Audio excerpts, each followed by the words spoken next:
Central Park 5, and to this day has never apologized for that. So calling upon the death on somebody, that is just wild, you know, in and of itself. Just like I said, you just did with Donald Trump. Excuse me, I'm still talking. So as I said, I wouldn't say things like that, even if they were in my mind. So I monitor and I self-govern. But when one person does it, it becomes something else. But Jay, my question for you was about Ben Mendelsohn. Are you talking about the actor? Because the YouTube video that you have posted is Ben the movie. Yeah, no, 100%, because he's a rat. That's why. I get it. You talking about the actor? No, I'm talking about the guy on this app. Oh, a guy on the app. Okay. Deep state patriots. But it's not really patriotic, Madison. Listen, I get it. You are a Democrat. You and I have great conversations. I don't hold that against you. You don't hold my views against me. But this dude is the Democrat that wants to silence people if you don't line up with him. No, I'm not cool with that. I vote on issues of the day. I vote on individual people. I'm not a ticket partisan person. I respect that. Angel, you wanted to say something? Please be respectful. I never disrespect anyone. I just say things as they're facts. I can't run around with Trump's head on my PTR and say, I don't support either one. Clearly, there's something, that I'm not disclosing if I say that. But to say, well, did I wish that he would never get out or never that? And then say, oh, it's a terrible thing if people say. There's a way, like what I noticed here in the U.S., a lot of Southern women speak in a passive way, very cunning and sneaky in a way where they're not directly insulting you or saying something mean to you, but indirectly they can say it in a beautiful word and package it in beautiful wording. Angel, here's a little nugget for you. And I'm referring. But let me finish. I'm referring to Monica, in fact. Monica's another piece of shit. But let me just. It's so proper. It's so like. Everybody shits on Monica. It's so funny. Why does she sound so nice? But the things she said actually offended me. Like you would be like, what did I do with this? And that shows the genius of being, being just sneaky like that. Well, Angel, I remember when she was on this app, they used a little baby girl voice. Now she talks like a little girl, gets everybody's attention, and she talks calmly. But she's no different than Ben Mendelsohn, or Aaron B, or Aaron. All these people that want to just have their side of it. You know what? I'm going to be honest with you, Angel. I believe I'm a decent moderator, right? Because I'll let everybody speak and give their opinion. I may not agree with it. As long as they do it respectfully, I'll give you a stage. But there's certain people, oh my God, the Ben Mendelsohn, if you go against his beliefs, listen, Jordan's a Democrat. I still love Jordan, I hold it against him. But he doesn't shut people down. He doesn't get them thrown off the app. So let me give you a little context. This is healthy debates. If you have a pink ticket, cash it in. So I'm a little triggered tonight because Roger got suspended again because of Ben Mendelsohn. Because Ben likes to poke the bear, but he doesn't like when the bear pokes back. Interesting. Uncle, you've been trying to speak. Did you want to jump in, Uncle? Uncle? Oh, no, I'm good, man. Go ahead. I'm good. Thank you. Edmund, what's up, Edmund? Adrian, whatever you're calling yourself. Yeah. You got freedom of speech, but no hypnosis. Go ahead. Well, I mean, I guess I can't say the H word, and that means I can't say a lot of words, but I do believe in the freedom of speech, and censorship is a major problem in this country. Wars, regime change are major problems in this country. Our government and Congress and the Federal Reserve is funding non-stop regime change wars, censorship, and vaccine programs. This is not a healthy country anymore. Psychologically, militarily, physically, the population is aging.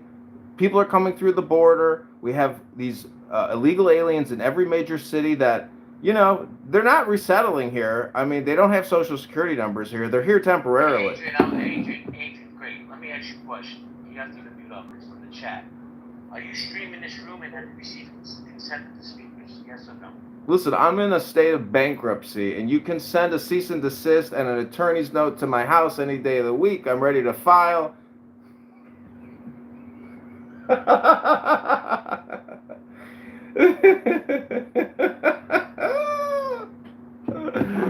Oh, such little bitches. Little bitches. They can't handle Clown Town. They can't handle the truth. Are you streaming this room? Well, of course I'm streaming this room.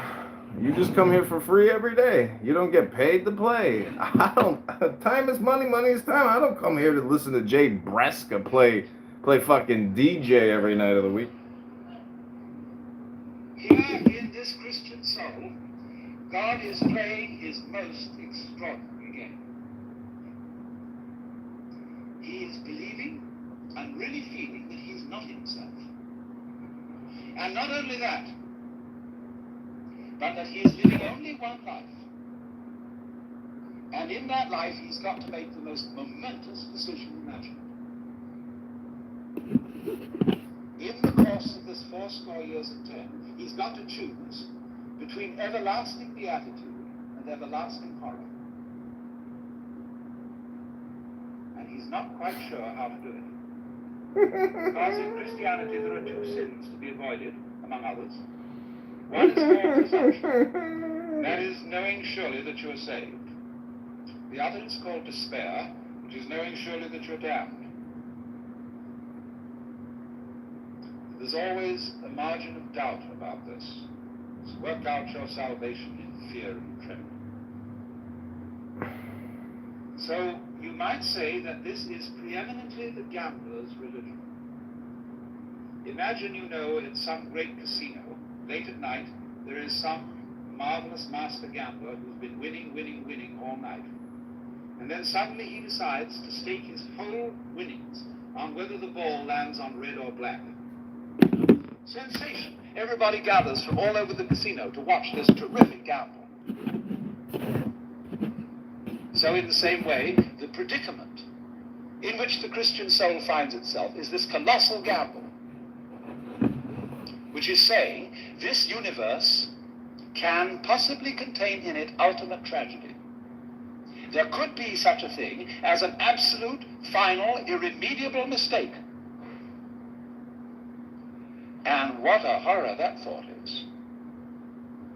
And so the Hindu is sitting in the audience, fascinated by this Christian's extraordinary, reckless gambling. He says, that's a beautiful game. The Christian doesn't know it's a game, but the Hindu suspects it is. And he's a little bit admiring it, but not quite involved. Now you would say, perhaps, now you ought to be involved. Give your whole self to this.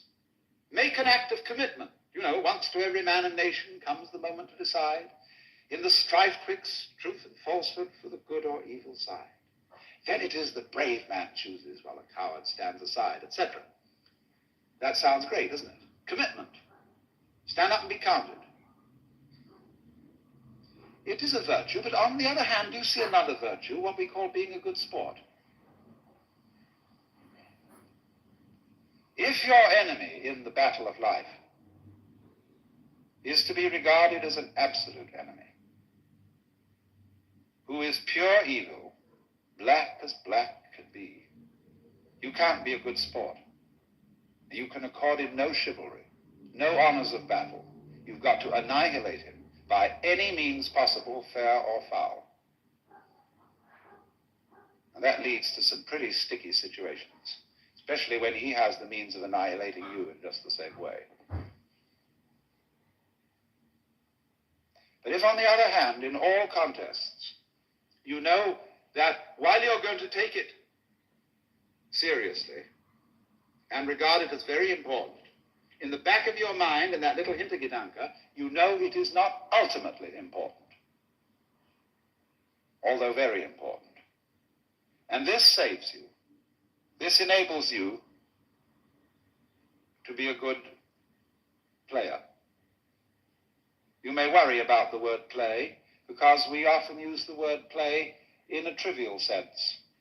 Oh, you're just playing. Is life, you mean life is nothing but a game? The Hindus indeed call the creation of the universe the Leela, or the game, or the play of the divine. But we also use play in other senses. When you see Hamlet, which is by no means trivial, you are still going to a play.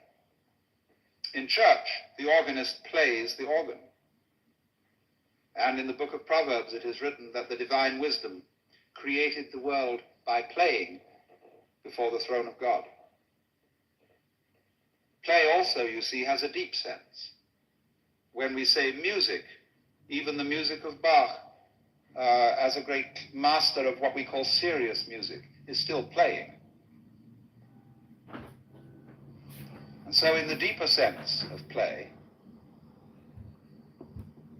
the Hindu sees this world as play, and therefore that the intense situations, personally, socially, and so on, that we're all involved in,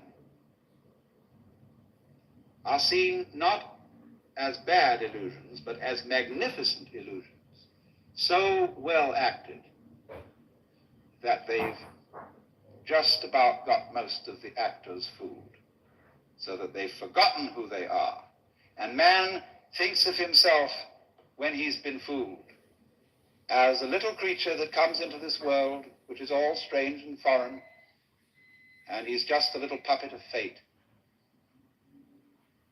And he's forgotten that the whole thing has at its root the self, which is also yourself.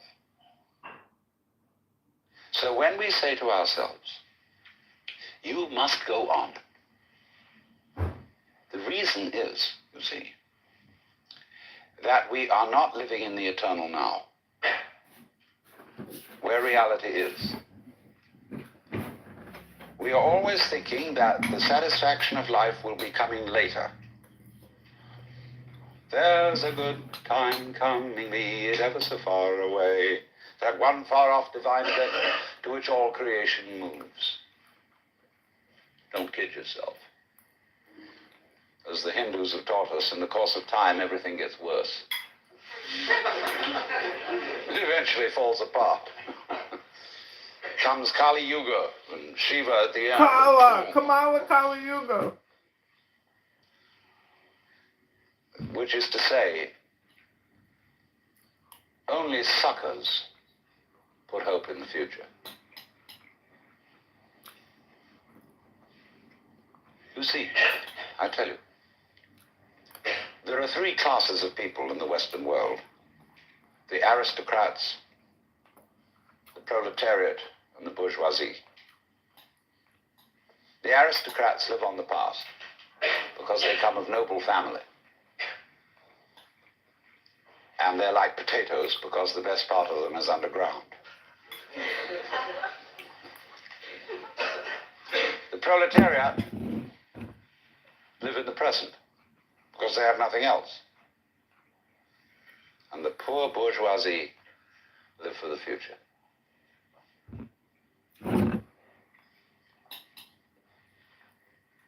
They are the eternal suckers. They can always open to a con game. So when they find out that really there isn't much of a future, you're going to die, they transpose the future into a spiritual dimension. And they figure this material world is not the real world, but the spiritual world is the real world. And there will be somewhere, somehow, an eternal life for me. A charge to keep I have, a God to glorify, a never dying soul to save and fitted for the sky. Well, then they say to them, what are you going to do there? Well, they haven't the faintest idea. You know that? If you ask theologians about what they think is going to happen in heaven, they just dry up. Oh, we're going to play harps. I mean, there's a symbolic meaning to that which I could go into, but the average person's idea of heaven is an absolute bore. I mean, it's like being in church forever. Children see this immediately. Children, when they hear a hymn like, weary of earth and laden with my sin, I looked at heaven and longed to enter in. think, oh God, heaven is to be in church for always. And they think hell is preferable. There's at least some excitement going on. And you see it in medieval art. You go to the Metropolitan Museum in New York and you see Jan van Eyck's painting of the Last Judgment. Heaven on top, hell below. In heaven, everybody's looking like the cat that swallowed the canary, sitting in rows overhead. and very smug. God the Father as president. And, oh dear. Beneath this, there's a winged skull, like a bat, and squirming bodies, all nude, all being eaten by snakes, and I don't know, it's a fantastic thing going on. But in that, you see, Van Eyck had a ball painting that, because in medieval way, it was the only way you could get away with painting nudes. And sexy scenes, sadomasochistic, see? So that's naturally why hell became much more interesting than heaven. So, therefore, this hope for the future is a hoax. It's a perfect hoax. But maybe we will make spiritual progress. Everybody puts it off. Maybe if I work at yoga for 10 years, 20 years, and do this thing, I will eventually make it to moksha, to nirvana, whatever. That's nothing more than a postponement. It's this business of, because you're not fully alive now, you think maybe someday you will be. Look, supposing I ask you, what did you do yesterday?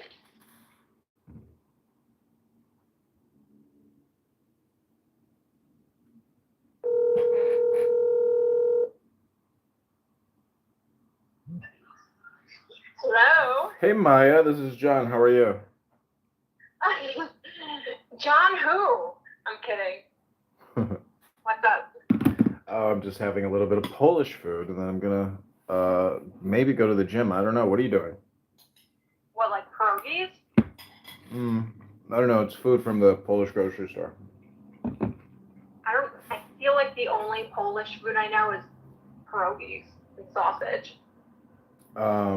Yeah. I mean, I agree. I don't know. I agree. I am driving to pick up a slushie. A slushie? Yeah, I feel like anytime I accomplish something, you know, and it was nothing significant, but I feel like I always just get a slushie for some reason. From 7-Eleven? No, I'm going to McDonald's. I don't feel like getting out of the car.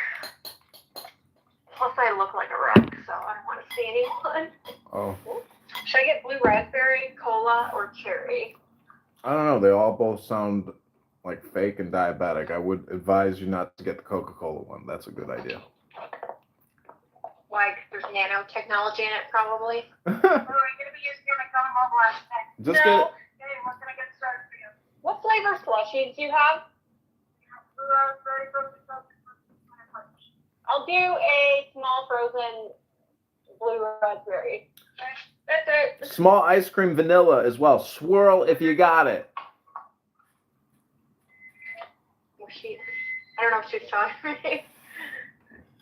Soft serve vanilla is my jam. That's what I usually get there.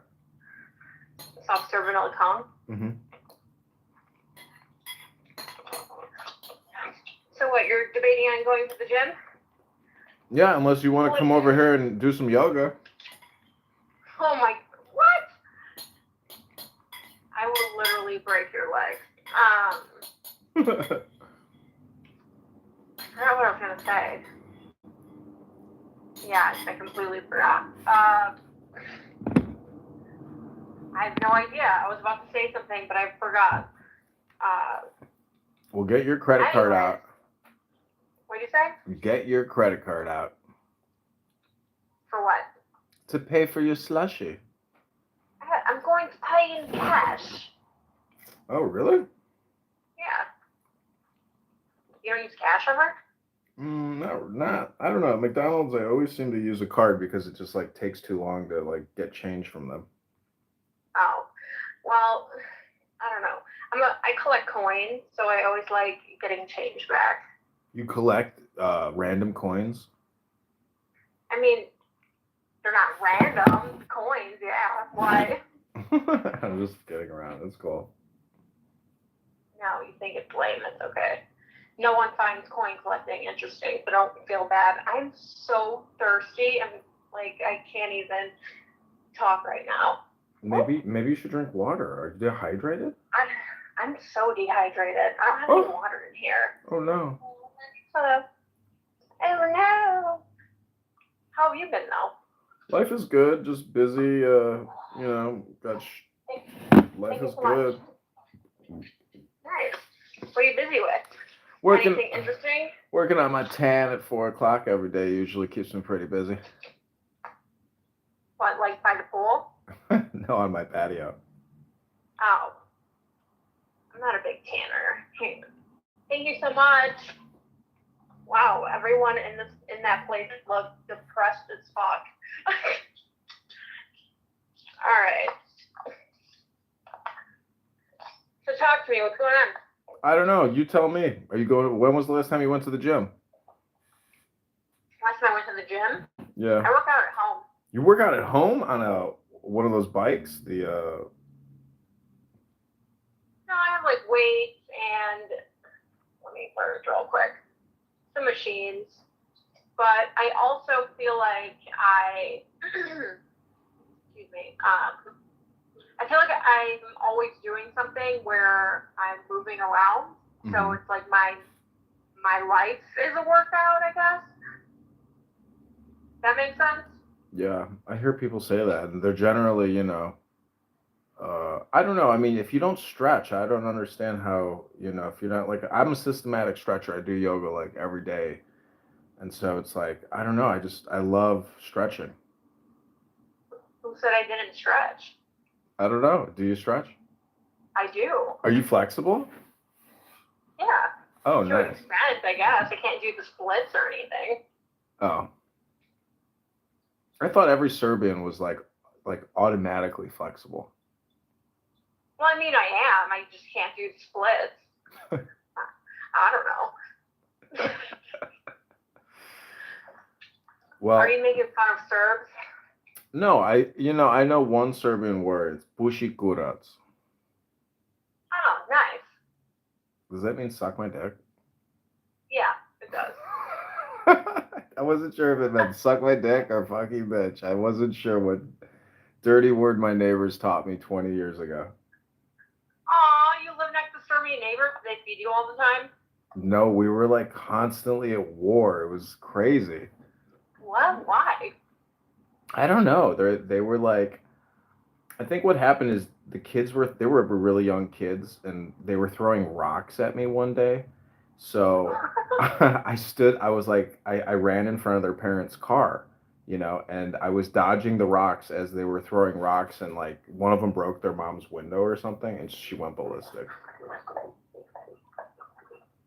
Huh. They were young kids.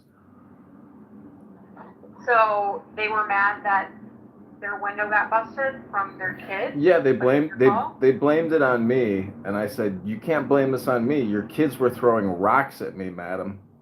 And she was like, "Fuck you." She was like, "They wouldn't have been, you know, throwing rocks if you didn't bother them." I was like, "Well, they were throwing rocks. They hit your car. It's not my fault. Sorry, blame your kids." Huh. So after that, it was like they hated People me. never cease to amaze me. We Like, made the up. way they think. We made up. We became friendly, but Oh, good. yeah, that was like the price they paid for, you know, fucking with me. I was like, well, you just fucked your mom's car up. If I ever got blamed for that, I would throw a fit. I'd be like, oh yeah. The girl must have been like 4 or 5 years old, a little tiny girl, just like, you know. Oh. I think she thought she was playing with the rocks. Yeah, but still, like, I mean, I remember being 4 or 5 and I was never throwing rocks at people. You know what I mean? Yeah. I think memories. Memories. Where did you grow up? Cedar Lake, Indiana. Oh, wow. Farm girl. Well, lake girl, I guess. A fishing up on a lake. village. A fisherman's daughter. No, not at all. A lake boat daughter. Why do you go straight to hillbilly? You're like, oh, she must live on a fucking farm and catch fish. It's like, no, I lived on a lake and I had a pontoon boat and a 4-wheeler. That must have been fun. I've been fishing like 1 time, 2 times. Yeah, I don't have much fishing experience. Yeah, me either. I mean, I'll go if someone like baits it and stuff. You know, all I want to do is just throw the line out and reel it in. That's it. If I could do anything else, I'm not going. Yeah. I don't know. I can't believe people eat what they catch. They gut it, they cook it. It's like, ugh, that's disgusting. Yeah, I mean, I don't know. Something about watching the life drain out of an animal's eyes just doesn't sit with me well. I just like think of the fish's perspective. They're like, as you're ripping the hook out of their mouth, they're like, don't you know that hook hurts a lot? I feel bad for the worms. I feel bad for the fish. I feel, I'm just, I'm not the one. I don't know. Well, I'm a lover, not a fighter. Me too. But I mean, if it was like an apocalypse situation and like, we need, like if I was on Naked and Afraid and we needed food to go on, stay alive or in the wilderness or whatever, I don't know. I would for sure kill something. I probably wouldn't even think twice about it. The hunger would probably take over. Gotta eat, girl, gotta eat. Yeah, I guess. It's a raccoon. So, where are you at right now? I just pulled up into my driveway. I can't tell if it's a raccoon or not. I'll just sit here for a minute. Yeah, just put your hazards on. I'm in my driveway. I know, but the squirrel or the raccoon will see the lights and shimmy off. I want to, how there's videos of like people making raccoon friends and they like have these little lunches together. I want that to be me, but I'm so scared anytime I see one at night. I saw my friend hit a raccoon once with a shovel, and it was just like it was like dong, and then the thing just like walked off. Why? Because it was like perched up on a fence, like hissing at us, and my friend just grabbed a shovel real quick and just fucking smashed it. Aww. But he didn't hit it with like the edge. He like hit it like a pancake.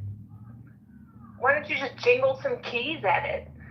I don't know. It worked out perfectly. I was like surprised because it like de-escalated so quickly. I was like, that was amazing. I was like, that poor guy. No, I don't think he like seriously injured it. It was just like it woke it up. It like didn't know what to do, and when it got smacked, it was like, oh, I know what to do. Get the fuck out of here. Oh, that makes me sad. It was cute, but it was scary too when it was hissing at us. Well, yeah, because he probably knew you guys were gonna hit him with a shovel, and he's like, oh no.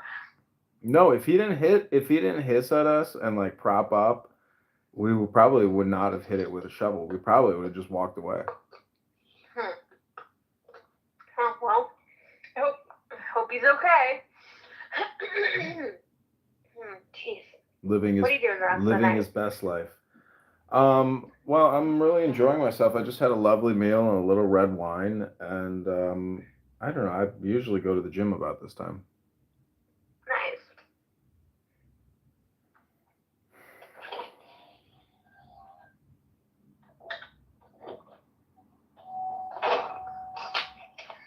like, I wonder if John's gonna remember me if I text him right now. Yeah, I saved your number. Oh, good. But instead of spelling it Serbia, I spelled it Servia by accident. So I was kind of like, Servia. I was like, server. I was like, what? Whose number is this? Mine in your phone is Maya Serbia. Yeah, Maya Servia. Guess what you're in my phone as? J. No. Johnny? Scorpio John.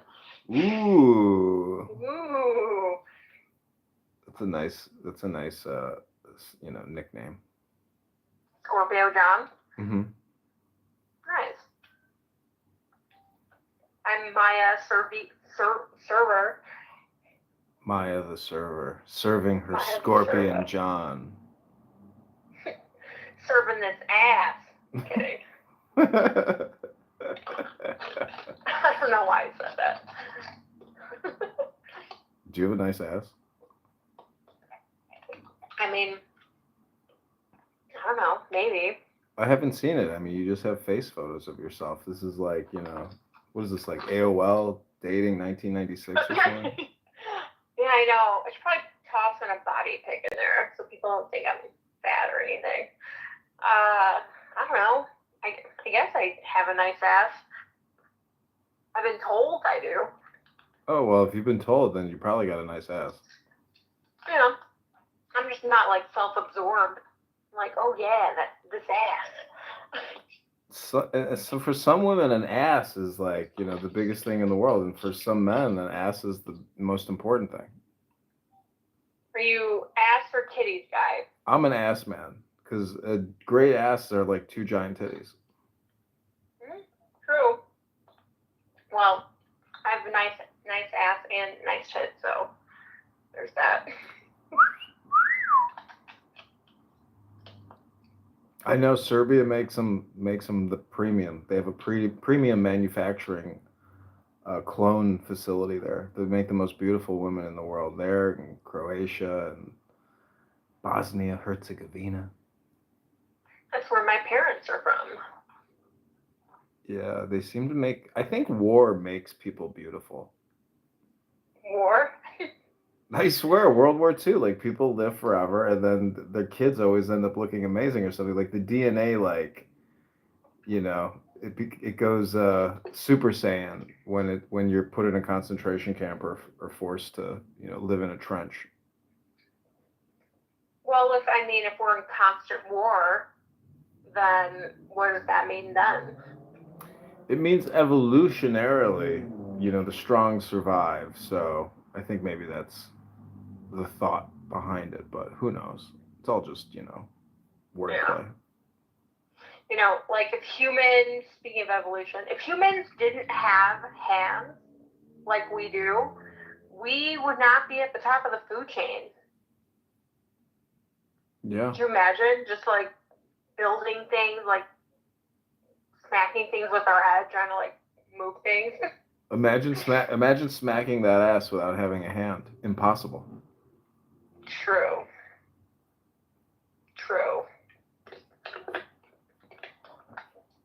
God, slushy was so good. I don't know. I'm surprised you called it a slushy. I was like, 7-Eleven's the only slushy reference I know. I mean, they're all slushies. What else are frozen? Smoothie? Frozen drink? Don't they call it a smoothie? Shaved flavored ice? Chemicals?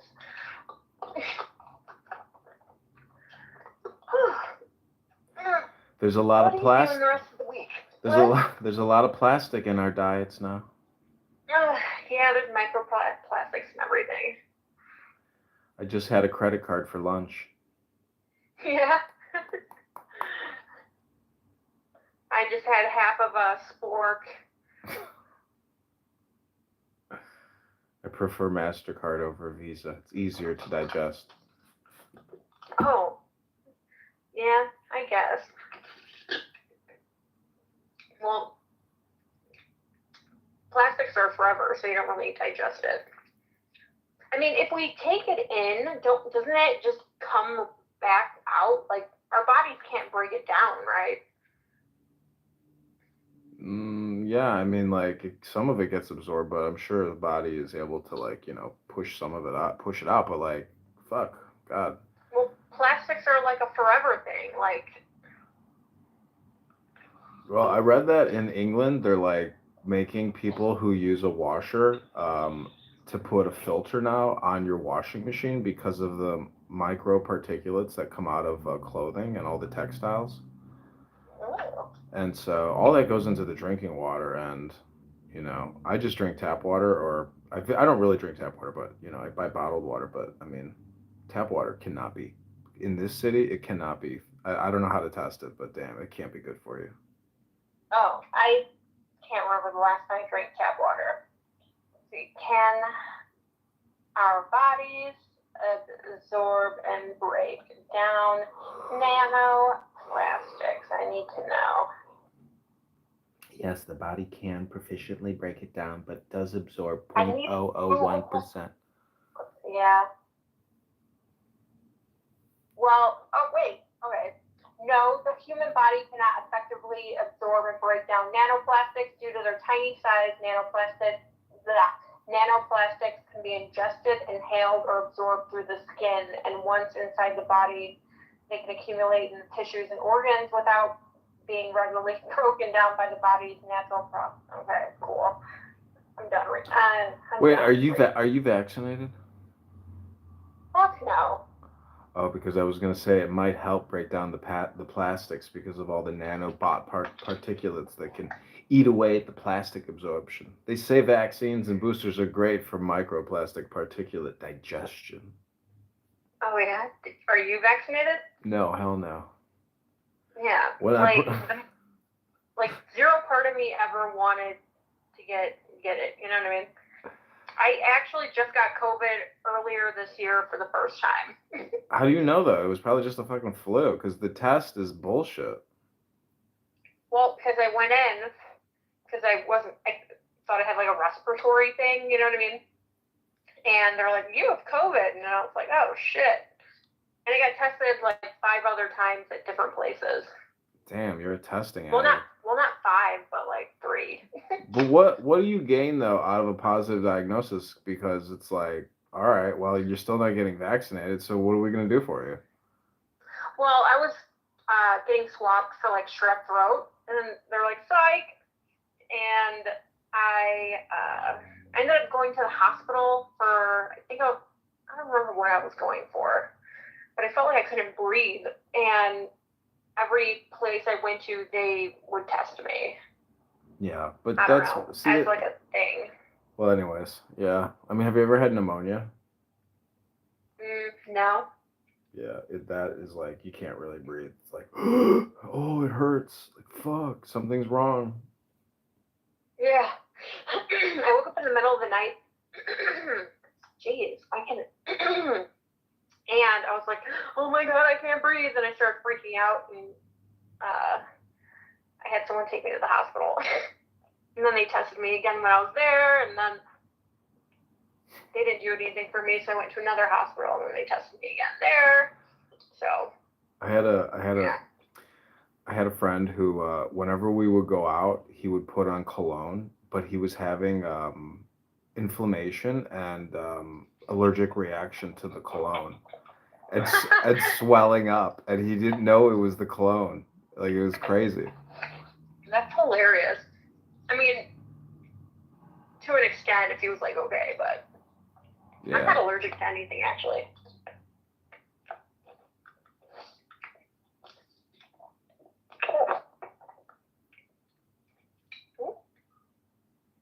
It's really nice out. Yeah, I know. It's really nice out. Do you want to drive and meet me like at the casino or something?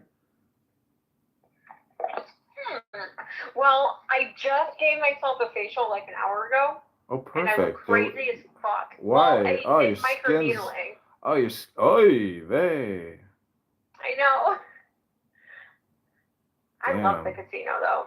I'm a blackjack gal. Oh wow. Well, I mean, go put some moisturizer on and take some rouge and blend the blood into the cheeks.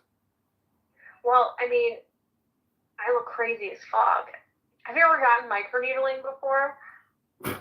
I have tattoos. Okay. So it's basically like a bunch of little micro needles. Basically, like if your skin, if you get a cut or something, your skin starts to regenerate itself. So microneedling is essentially just a bunch of little needles tricking the skin into thinking that the skin is damaged, so it starts to repair itself, and it helps with like aging and scars and whatever the hell else. So when I say I look crazy, I look fucking crazy. My entire face is red. Well, take a picture. Let me see it. No. Send me a selfie of this vampiric blood face. Well, I mean, there's not blood on my face, but I just stabbed myself in the face with a bunch of needles, so no. I'll be good in like 2-3 days. What? I'm working from home this week, and I was like, oh, well, if I'm going to be ugly all week, might as well do this. I don't think that shit really works though. And in fact, it might does. make things worse. No, it actually does work. Well, how many times? Well, my mom and my sister are both Botox addicts, and I can't stand the fact that they do Botox. And whenever I look at them, I'm just like, you guys are so stupid. Like, you do not look any better. You actually look way worse. You look freakish now. Well, that's something completely different than a facial procedure. Well, I'm just saying, when you fuck with the face, like, you can't go back. I'm not fucking with my face. Well, I mean, people do those acid washes, and then the next thing you know, your skin is like, yeah, your Oh, skin like a looks, chemical peel? yeah, it's like your skin looks great, but like, you're damaging your skin at this point. Like, be kind to your No, skin. no, that's not true. Well, I'm a dermatologist, and I'm also a skin Well, esthetician. I'm a skincare specialist of 15 years, and I know everything about skincare. Oh, I was like, maybe I should open up a retail store and call it like facial. And just do facials, like nothing else. You come in because so many people's skin is so shitty. I was like, we only offer facials. It's $20. You're in and out in 10 minutes. To be completely honest, it would be more of a headache than it is worth, even if it was successful. It won't be successful. Someone will come in knowing you only do facials, and that's it, and and they have like dermatologist questions. You know what I mean? Yeah, people want to talk, but I mean, what they do Everyone talks. they stick their head through a hole in a wall, and so when like a glory hole. Yeah, a glory facial. When they're done, we just push the stretcher back out so they can't talk to us. Interesting. It's just a joke. Well, obviously, I highly doubt you were going to open a glory hole facial. Honestly, it probably would be really popular. I fucking guarantee it. Just because you called it glory hole facial. That would be so funny. I'd be scared someone would like try to snap my neck or something. Or like I fall and like my head is in the hole, but like the thing I'm laying on just collapses, and I like hang myself or break my neck. You know what I mean? Well, I always thought a restaurant would be a good idea where you order on a tablet, and then when your food is ready, like a sliding door opens on the wall, and you just get your food, and then that sliding door shuts. Like you never interact with anybody. Yeah. Honestly, I hate interacting with people sometimes. I don't know what it is, but people approach me all day long. Why? Because and no matter where I am, I can be in Walgreens, I could be in Bed Bath & Beyond, I can be in a full-blown fucking suit, I can be in pajamas, doesn't matter what I'm wearing. People will think I work there. And well, then you're magnetic. You shouldn't dislike that. You should be happy that you're a magnetic person. People are attracted to you. True. And I'm like, well, I don't work here, but what you're looking for is over in the left back far corner. Yeah. I don't know. Or it's a girl asking me to help her reach something. I don't know. or a bum asking me for money. Well, this is like moths, flying to the candle. You are the light. You are the source of joy. I suppose. I mean, it'd be nice, I guess, if people were trying to have an actual conversation and not asking me for things when they interact with me. Like, hey, old bitch, I'm looking for. I'm like, I don't work here. Not like, oh, hey, young lady, how are you doing today? It's like, where can I find? I'm like, whoa. Why are you yelling, screaming in my face? I don't work here. Like, I'm literally in a suit in Walgreens. What the fuck makes you think I work here? Ugh. Have you ever seen the show Curb Your Enthusiasm? Never heard. I don't really watch TV that much. It's like an HBO show by the founder of Seinfeld. I hate Seinfeld. Well, what's funny to me about it is Seinfeld maybe is not as funny as the show, but the dialogue and what like they say to each other is so ridiculous that when you listen to it, you can't not just laugh because it's so ridiculous. You're just like, this is so made up and fucking fantastical and stupid that it's funny. What is it called? Curb Your Enthusiasm. Is it with like those guys that are? Is it a bunch like hillbilly guys, or is it something else? No, he's the founder of Seinfeld, and he plays himself in like Beverly Hills, and he's married to Cheryl, his wife, and it's just him going around his life and dealing with people. It's a comedy show. It's all ad lib and scripted, lightly scripted. It's been on for like 14 years. It's kind of funny. Do you think if there was a TV show about your life that people would watch it? No, probably not. Why? People are very captivated with like pre-existing celebrities, No, not necessarily. It's like star power. It's like brand names. My name means nothing, but Elon Musk seems to mean a lot to people all around the world because, it's a global communication thing. Like Elon and all, you could rank like who are the most, widely searched people, on the planet, and those would be like the top celebrities. So you don't think anyone would watch your TV show? Maybe, but like most of these TV shows are like pushed, it's not organic. So like nobody would watch an organic television show of myself, but people would watch me as an actor, like on some name brand network playing a role or something, like an actor. An actor? Yeah, people. Why do you say it like that? Because people don't really consider it a career, but I mean, when you look at like how much these Hollywood celebrities have earned, you're talking about a tremendous amount of money. I mean, for that last Iron Man or some stupid new Marvel movie, Robert Downey Jr. got $150 million to be in it. Yeah, but like in the grand scheme of things, like, would you rather be a normal person or have people like screaming in your face and like trying to get autographs and pictures all day long? Like you can't even leave your house. Well, it just depends. Are you Brad Pitt or are you Pee-wee Herman? I mean, average A-list. An average A-list? I mean, say like Zach Galifianakis. Zach Galifianakis? No, I mean, I'd be content being who I am. But like, yes, I mean, I would take. Zach Galifianakis is worth a lot of money. I mean, even that fucking guy, who was very funny. Who was that guy? Jack Black. I mean, they kill it. They make a lot of money, these creators. They're smart. Yeah. But is it worth it? Movies are nothing now. Movies are meaningless to society. But when, like, back in the 80s and 90s and early 2000s, like, movies were a social convention. Now nobody goes to movies.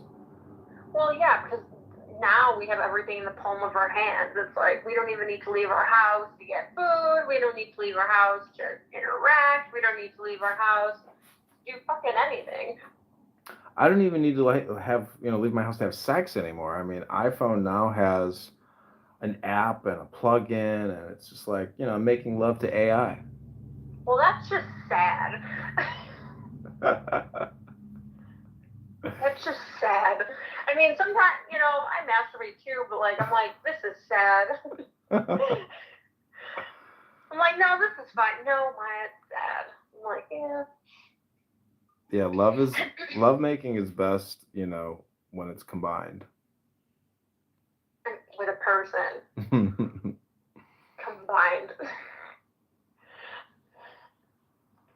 I guess. 1 + 1 = 3. I don't know what that means, but okay. Meaning that, like, you know, 1 + 1 = 2, but because, you know, a man and a woman are uniting, you get an additional 1. No, well, if that's the case, then it would be 1 + 1 = 1, because they're technically one Well, when they're doing it. Well, then 1 = 3, Okay. which means But 3. 3 also equals 1. Correct. Correct. The math is mathing. All right, I'm gonna get out of the car.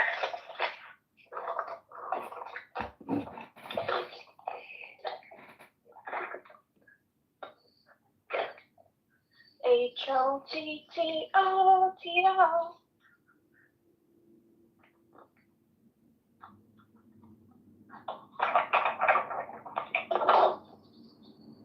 Alright, I'm gonna go shower and stuff. Okay, beautiful. Well, enjoy your evening. It's been fun talking, and let's make plans, or just drive to Chicago, or drive to the casino, and I'll meet you any day you want to meet up. What do you play at the casino? I play craps. You crabs? Craps, dice.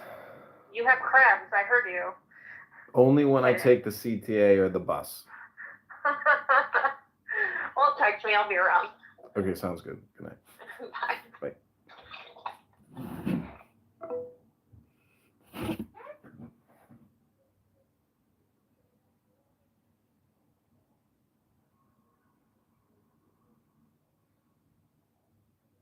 That's all he needed to say. But instead, well, no, but then, that's not all he said. He could have just said, nobody goes to your rallies, and let's talk about real points, and then talk about a real fucking point. But instead, he had to fucking go off on it. So hold on real quick. So I think that's an accurate analysis. Listen, everybody, I'm going to the gym and I'm voting Trump, and I encourage all of you to go to the gym and vote Trump, my fellow fatties. This is Adrian Dittman. I am complete. I hope I was succinct, but I'll say it again for those who didn't hear. Go to the gym and vote Trump, my fellow fatties. Thank you. I am complete. Wait, hold on. Oh, man, okay, my God. Let me just introduce you real quick, right? Some more, you gonna respond real quick, but you wanted to jump in. Absolutely. All right, so real quick, so on the crowds, and this is purposely done, right? Like, Wait, I'm sorry to interrupt. I just want to remind you all to go to the gym and vote Trump, my fellow fatties. Thank you. Who the fuck is that? All right, it doesn't matter. John Kitover. Yeah. All right, just real quick though, right? So the reason why, and I can show the bias here, because they kind of set it up like the way that they set up the whole table, the background, and it's something that you can't really deny. So, question for you, Digi. What was the underlying question in the line of argument before she distracted on what the crowd said? Hello? I can't even remember. They've been hypnotized. Because he didn't address it. Wait, hold on. I'm just showing you how masterfully. Masterfully, I masturbated. Hello?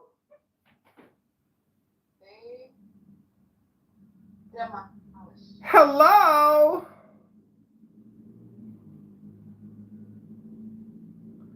Pac-Man, when are you gonna get Ellen? When are you guys gonna get married and start a family? Go legit.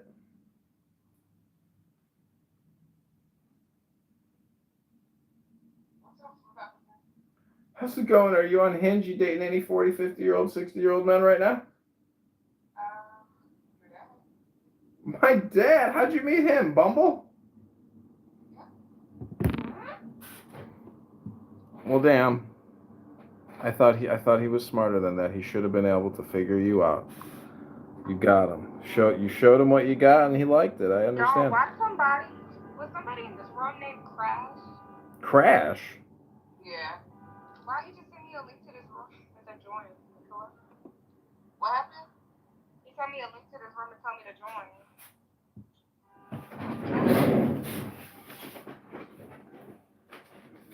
Probably just exposed the fact, man.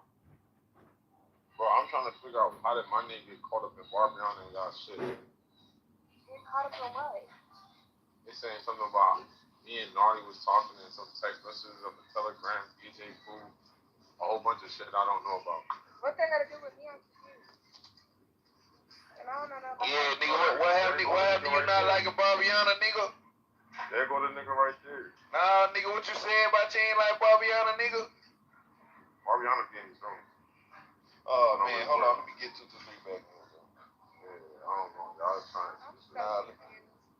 Let me get 2 I'm to so 3 back. confused. They saying I'm in Barbiana Telegram. What? Y'all ever see me in a Barbiana Telegram? Nah, you just said you don't like her, bro. You was just like, why we putting you and Barbiana in the same I said I don't like Narnie. Bro, you said you don't like Barbiana, nigga. Stop lying, you bitch ass nigga. All you do is lie, nigga. That's why we been on your ass, nigga. You come up in this bitch telling folks, nigga, we did that bitch ass shit, nigga. Fuck your mother, you dick sucking ass, nigga. Bitch ass nigga, stay your bitch ass in the paper, what you do? Bitch ass nigga.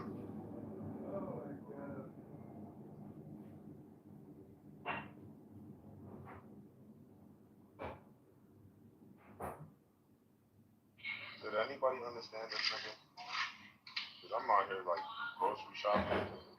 He's over here yelling. Man, you steady saying you grocery shopping, nigga. Stop lying, you faggot ass nigga. You's a bitch, nigga. You know what the fuck going on, nigga? Oh yeah.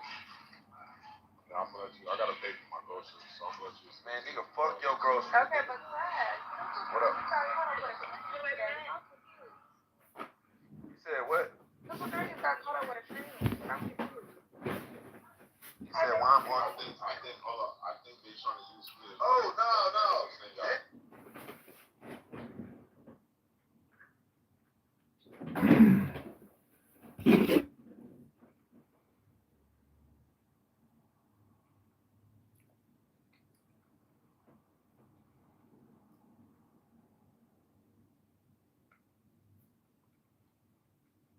English was broken, but like they couldn't actually really do anything as if like they were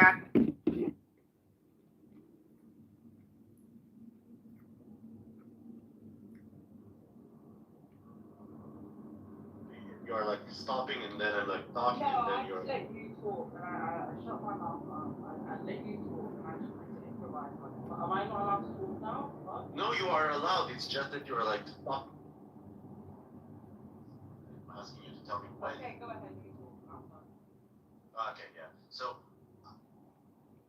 So, firstly, I should plug my business, 310-999-9989, 310-999-9989. If you worked for Amazon, if you had any jobs where you had wear and tear, kind of like Amazon does, you just have to call me or text me. It's a totally free consult, 310-999. Yes, leaving them out of here. You make a point without these coming out. I mean, if you're sad.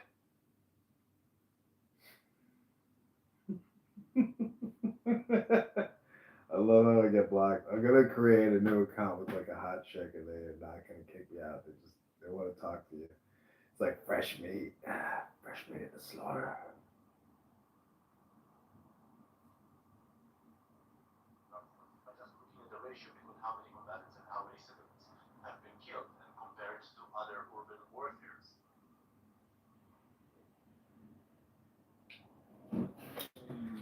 That's like talking about the price of a number 2 at McDonald's. We know the price has gone up, but do you have enough cash to get a vanilla ice cream cone after you get the Super Size Me? It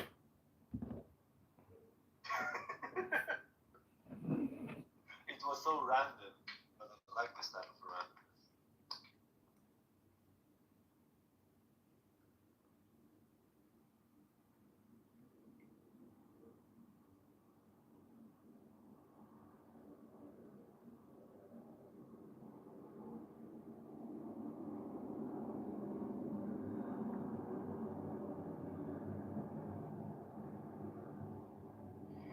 know, Rhodey, if you were ever born on the other side, you truly understand.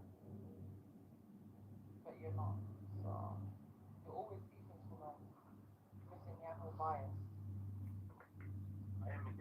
I was against Netanyahu since 2009. I was protesting against Netanyahu. I was in favor of the two-state solution. I'm still in favor of the two-state solution. Well, I don't believe in it anymore. Yeah, well, It's false. No, that's false. It's false because every deal we put on the table, you guys reject it. wait 1 second. And Every then day. you come on social media and say, no, the Palestinians are. Every deal we put, after forcing us to give up our land, y'all rejected it. Even now, you could have had your hostages, but no. Netanyahu wants to keep collective punishment. Netanyahu wants to end Hamas. No, Netanyahu wants all of Palestine. And he will go beyond. And I've heard some of your scary far-right talk about the Nile belongs to us. Do you know what you guys are going to do after you take Gaza? You'll probably sign on Mount Sinai. Y'all have a history of this shit. Expelling people from their land who are not violent. Wait 1 second. Why don't you go and hear about, like, the Nakba of Galilee? I know about all of the Galilee. Oh, okay, so you know that we were forced out of our homes, right? You know that, right? Some parts. We couldn't come back. Yeah, some parts. You know what? You are so lucky to be born on the privileged side. You know, if you were ever born on the other side, you would know just what it feels like to be under occupation and oppression. And you know, all oppression, it never lasts forever. You know, It never lasts forever. And this will not continue forever. So in the Nakba, as you call it, in 1948, most people. Okay, then. That on one side is that the Arabs came to kill us, and then we had to push them out because no. I know there were many people who were not violent and who got pushed out of their homes. And then Israel bombed, literally, like the Galilean people, for example. They were Christians, they were moved out of their homes and they had to leave, and then they tried to come back. They couldn't, came back, They were shot. Israel didn't have enough. No, they did bomb. They bombed near the Galilean. They did. This is what I'm saying. You're always deflective. It's like when we have the oppressed. What do I deflect? I'm talking about it's always no, that was didn't happen. I told you that the churches in God, the oldest church in God was like, yes, it was. There's sources right now to say it was. Okay, 1 second. Is English your first language? No, it's not, but I don't need to be exactly it right now. That might be because it's what do you think deflecting is? I don't think you know what it means. Well, if you try and bounce it back like a boomerang. Bounce shit? Bounce back, yeah. No. Deflecting is usually That's talking like about. to evaluate what I'm saying. That is what that's like. No. I thought that you used deflecting. Deflecting is when you try and deflect. So to say, so what we're talking about is particularly on the subject. Had I not talked about the subject, I would be deflecting, like not considering this. In regards to those sources, look at those sources. I have looked at all of those sources about it. The Palestinian side, if you're denying our genocide. Because there is no genocide. There is a genocide, and it's been going on for 75 years. Genocide for 75 years. There has been, yes. Look, this is why I don't take the pro-Palestinian side. Genocide of the natives, of the native Canaanites, by coming from all over the world. Had you said... And did you know Israel also bombed places in Iraq, even synagogues, so that the Jews there could be scared and run to Israel? No, that didn't happen. Oh my God. It did happen. You need to listen to Iraqi Jews now when they talk. I know. Okay, let me just speak right now because this is insane. What you are talking about was a particular Zionist group that was underground, had nothing to do with Israel, that bombed, that... It was a Mossad, what of the group? Oh my God, Meryl, I am familiar... Meryl, I have read probably hundreds times more about this conflict from Palestinian and from Jewish scholars than you will, in your entire life, will ever do. Okay? Now, in regards to what you're talking about... Now, in regards, one thing, no, because I want you to be a little bit more humble about what you think you know and what you think I know. I am humble. What are you talking about? In regards to what you were talking I about, am humble, and my people from the Christian side, we have gone through persecution for so long, ever since the beginning of the book of Israel. You guys have persecuted us. You guys have kicked us out of our land. You could be peaceful minding your own business, and next thing you know, a group of settlers will come with a fucking torch, and it's just like, oh my god, like just like the KKK, and then you get the IDF coming in, and then next thing you know, you're exterminating out of your land. That's what's going on. okay, Mary, in regards You to what... refuse to see that. Okay, let me know what that. Maybe because you advocate for this. I don't really understand. No, look, Mary, you could say a lot of stuff about Israel, and I would probably agree with you. The problem is that you are using this bombastic language of genocide that makes me think that you are like living in a la la land. No, This it's is not why La La Land. Now you're gaslighting me. And it is a genocide. No, that's fine, that's fine. If you think I'm gaslighting, well, first of all, I'm not gaslighting. I don't like to argue with Zionists because all you guys do is display. All you guys do You don't know what the question means. 9 motherfucking facts, and that's that. Look, you don't.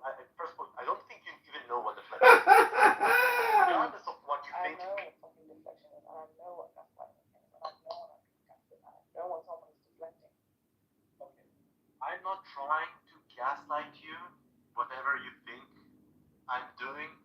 In regards to what you said in the Iraqi Jew, you were talking about particular bombs, 3 out of which I think killed. Was bombed by Israel. Yeah. 4, not by Israel, by a specific group. No, it wasn't by Israeli agents. It was by an underground group within Iraq that has nothing to do with Israel. No, they were Iraqi. No, they were Iraqis. No, they weren't. Yes, they were. Even if they were acting on behalf of Israel. No, they were. You know what the funny thing about it is that those 3 bombs killed approximately, not approximately, 4 people. Okay? And the person that you are referring to that discovered that called Avi Schleim, the Iraqi Jew that went to Israel after that. But and he is an anti-Zionist, just to be clear, and his parents were also anti-Zionist. But even he admitted that the majority of the reason of why Iraqi Jews left is because of the persecution by the Iraqi regime, by the Ba'athist party, not by those 3 small bombs. Like for example, in the Talmud, he killed a massive more than 100 Jews. Not this 4 small bombs that 4 out of which didn't kill anyone, and the other one killed 4 people or 3 people. I forgot the particular number. What's your perspective? It's the perspective of the person that you would cite had you known his name. No, my perspective is you guys wanted you to be active out of the Middle East. Y'all did terrorist attacks. Probably even undercover, they made negotiations with the government to take assets away so they could move to Israel. You know that when they moved to Israel, it wasn't glamorous in the beginning. They were thrown in fucking camps. I don't know why you guys always want to talk about this. Like I personally find it boring. My opinion is my opinion. My reality is my reality. As someone linked to the conflict. And one day Palestine will be free. We will be free. We will be free from Israeli settlers owning our land. That day will come to an end. More people see what you guys are for, like in terms of the international world, and more people are starting this pressure now by the ICC to cut arms deals to Israel. So, and I'm so happy that England cut 30. We're kind of pushing for them to cut more, but all arm deals. You're gonna see this world change with the pressure.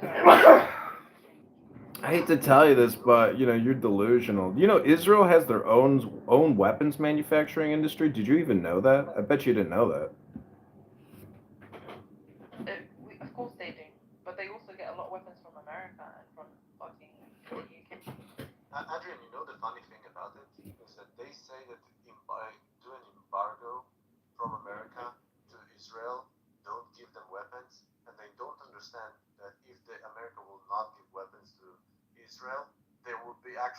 more Gazans that are dead.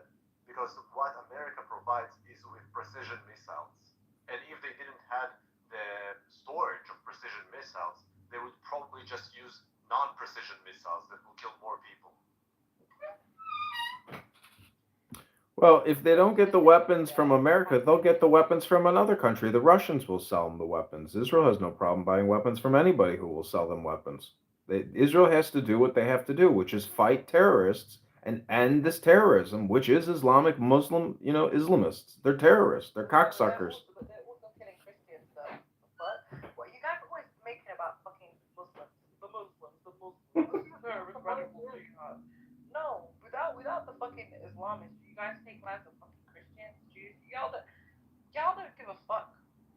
Adrian, just to be clear, Christians are like 2% of Palestinians, and when We they were say more than that. We're 2% because you guys kicked Muslims out of the land. We were more than that. We were more than that. We were more than that. We were more than that. Well, that's fine. The Jews will liberate the Christians from the Muslim terrorists. Isn't that good news? That's great news. No. They kick Christians out of their own land and they come and squat in. now I remember when I got the number 8%. It was from the census in 1947 that the Christians were 8%. Right now, I wouldn't even be surprised if they're less than 3%. And what do you think? Israel taking more land and keeping them secluded to very strict locations. We can't expand. We have to move to Jordan. We have to move to Lebanon to continue our bloodline. Miriam, just think, okay. So, first of all, No, just think that you're a fucking Christian Palestinian. You have nothing to do with Islamic Jihad. They're from the settlers come with a torch burning and they have the IDF and you have to move. Adrian, You have to move for the Jewish settlers to come and take over your farms and territory. It's not nice.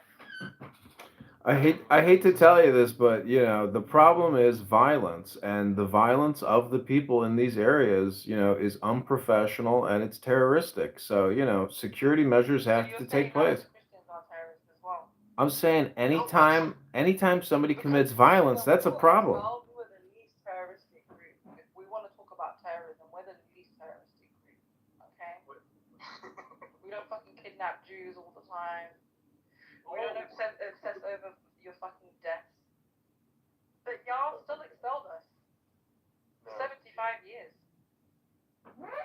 Adrian, the interesting thing about all of that is that I would easily say that Narek Vote, which is the group that does most, if not all, of the problems within the West Bank, it's like religious fanatics that no Israeli actually likes. Everyone hates That's them. the problem, though, Brody, though. Those Israeli fanatics that you say no one likes, they're our biggest fucking problem, and they're the biggest fucking threat to our society. So, even if you take them into consideration, all of the settlers into consideration, just look at the crime rates. The crime rates are actually in the West Bank by the settlers are actually lower than most of the Western countries. Even if you just want to go and accuse them, which by the way I have no sympathy towards those settlers, and there are settler violence. Even if you want to look at that, the crime rate is even lower than most developed countries.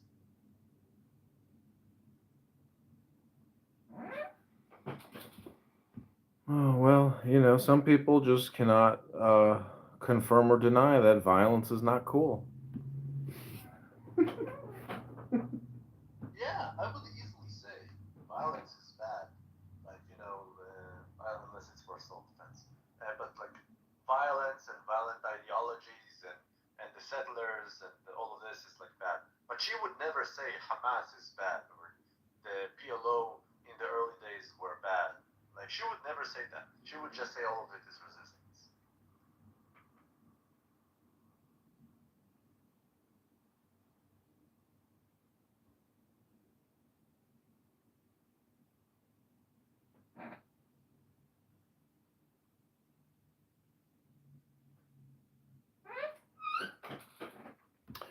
Well, when she says one day we will take back the lands and we will free ourselves from this Jewish terrorism, You know, I mean, I don't know what world they live in, because chances are they're living in like London or Sweden or and so this for them, this is like a little game, but it's just geopolitics on a fucking app, and people are doing, performative propaganda, and they're not like, here we go. Here's Rabbi. Rabbi is a perfect example of a good propagandist who's supposedly knows so much about the Torah, and he loves to infuriate everyone, and he's retarded and stupid because he does that. He's not succinct. He makes no really good points, and he's obnoxious. He thinks he's the smartest guy in the room. This Jordanian falafel eating accountant, actuarial, banking faggot in Toronto is a Jordanian Christian Greek Orthodox faggot shawarma maker, and he thinks he knows the Torah better than the Jews. Piece of shit he is.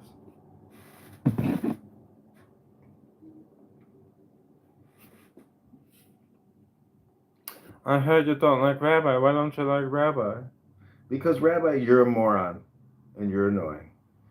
And if anybody spends much time with you, they'll come to that fact as well, just as your former fiancée, Bonsoir, disappeared into the arms of some Caucasian banker when she said, I'm done fucking that fat life Arab shawarma maker. He's a fucking loser. I'm moving on to bigger, better dick because he's on Clown House all the time talking about the Jews. How pathetic. Can't even fuck me right. Instead, he comes on here and he talks about kikes. K-words. Who's the bigger pussy? The one who makes fun of K-words or the pussies that he's making fun of? I say the person who lobs the insults. That's just me. To me, that's the bigger pussy. I don't know. That's just me.